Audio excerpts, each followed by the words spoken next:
Good morning. It is currently 7:23 a.m. on Tuesday, March 24th, 2015. I'm Christiana Ellis, and I've actually been up for a while dealing with some frustrating technical issues. I'm actually really kind of irritated right now. Not at you guys, but just, the kind of irritated that you get when stuff that should be and normally does work just fine and yet just decides to be a problem today. Okay, so some of this is related to stuff that I was talking about earlier, which is just that my computer has been increasingly unstable lately and probably just needs a fresh format and reinstall, which I've been putting off because it's such a pain in the butt. Okay, I don't want to do that, but I'm also don't want to keep dealing with the stuff that I've been dealing with for the last hour. It's just as well that I feel that way because it is a pretty good indication of how I was feeling during certain parts of the Order 1886 last night. I did finish it at like 12:30 at midnight, which was way later than I had intended to stay up. Part of that's my own fault, just because for whatever reason I had been under the impression that there were 11 chapters in the story of that game when there are actually 16. And so I kept thinking that I was, almost to the end, and then it would just keep going. Which is one of the reasons why, when summing up the game, I think that it's stupid that this game got such a bad rap for being too short, because it is not too short. Is it short? Well, I mean, comparatively, yeah, it's shorter than lots of other games are, but that is a stupid reason to complain about this game. And anyone who thinks that's the problem with this game is a whiny crybaby who doesn't know what they're talking about. There, I said it. Luna is shocked by my audaciousness. This game has good stuff about it. As I mentioned yesterday, the graphics are ultra nice, ultra pretty. They're super great. I mean, it's just really kind of breathtaking. And it's almost a shame that the game doesn't actually slow down and let you actually appreciate them a little bit more than it does.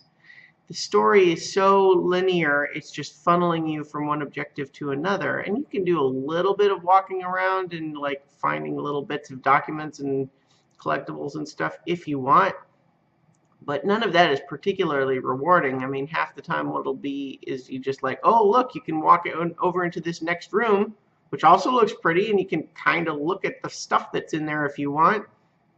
Oh, and look, you can pull up a little newspaper clipping that shows a headline and text that's too small to read.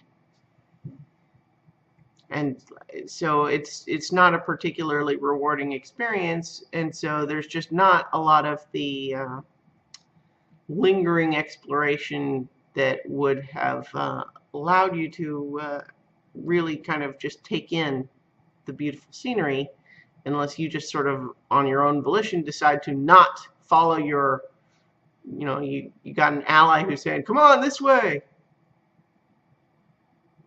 it's over here, while you walk around and look at the landscape. Wow, I'm rambling about dumb stuff.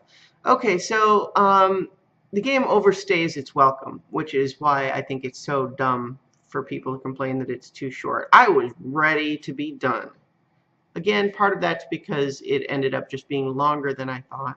Part of that, though, is also because there's a couple of places where the difficulty spikes near the end, which was really frustrating, and I was getting pretty upset. So I'm someone who, I'm not, an expert in all games, of course, but I feel like I'm pretty good. And just compared to earlier chapters within this own game, when you go from having most encounters that you finish on the first try without dying, and maybe the occasional one where you're not careful and you die once, and then go to having 2 encounters within half an hour of each other where you die 10 times in a row.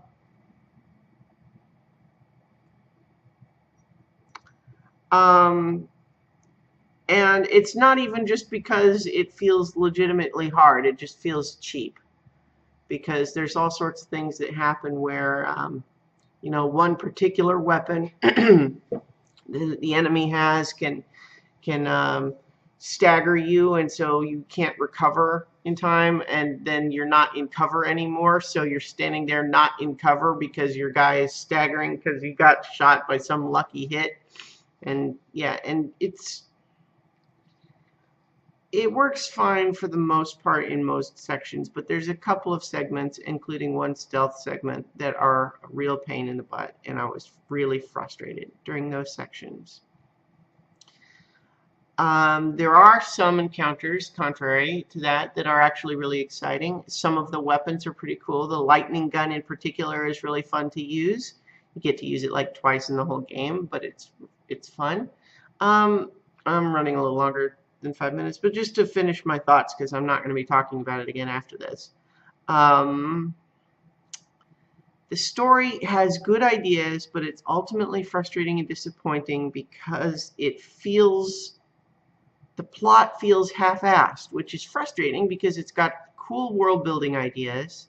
It's got some cool characters in it, but the plot just feels so by the numbers, phoned in, like, and it's just chock full of little things that just make no sense and feel not only lazy, they don't even feel lazy. It feels like they went out of their way to make it not make sense, or to be complicated and frustrating in some way. Like, there's constantly these places where I don't know if they're just trying to make it feel more gritty, where they go out of their way to point out to you that half of these people you're killing might not even be in on this sinister conspiracy you're trying to expose. They might just be ordinary, regular guys just working a security guard job that you are murdering, and you're just saying, oh, nope, there's no time to take into account whether this person might be in on the conspiracy or might not, so let's just kill them anyway. And it like goes out of its, I mean, it's one thing to say, like, sometimes that's just a conceit in a game. You have to just assume that all of the guys are bad guys, or else you don't move forward, because the only way the game allows you to interact with anything is to kill it.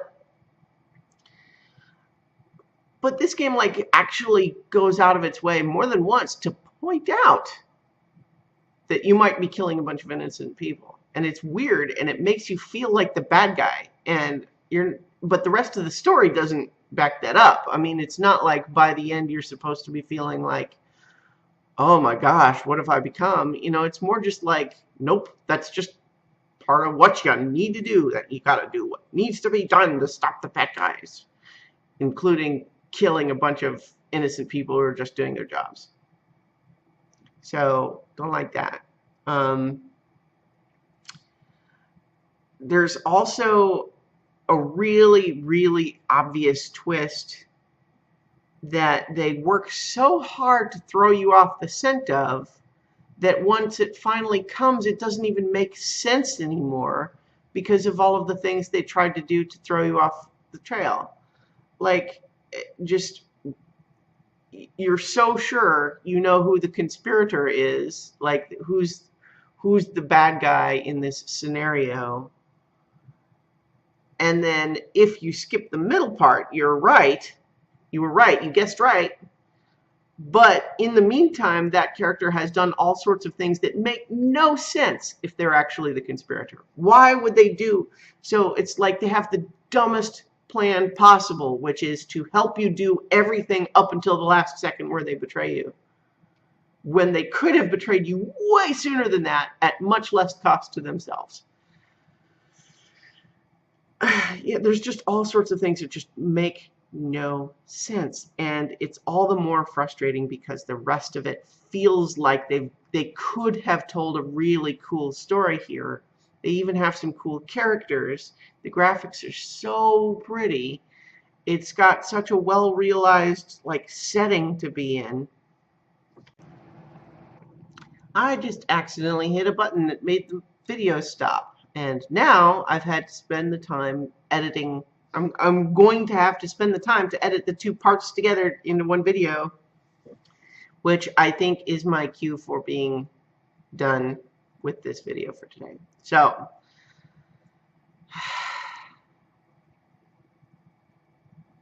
Serenity now. All right, remember, all the stuff that I do is over at christianaellis.com. I'll talk to you tomorrow for 5 more minutes. Just to close the book on the Order 1886, if I had pre-ordered it and paid $60 for it, I think I would have been disappointed that the game was not all it could be, but not furious that I had spent too much money on it. It would have just been sort of an ordinary, well, you know, sometimes you buy a game and it's not as good as you wanted it to be. But I wouldn't feel like infuriated like they'd ripped me off or anything. I mean, I feel like there is enough game there to merit $60. It's just not as good as you want it to be. I'm glad that I rented it so that I know what I'm talking about, and I think that it's getting a bad rap online for being too short, which is stupid. That is a stupid complaint. It is not too short. It's just fine in terms of length. It's got other problems, though. But it also has good stuff about it, so that's what makes it aggravating. But my advice would be a rent, not a buy, if you still have that option available to you. All right, I'm done now.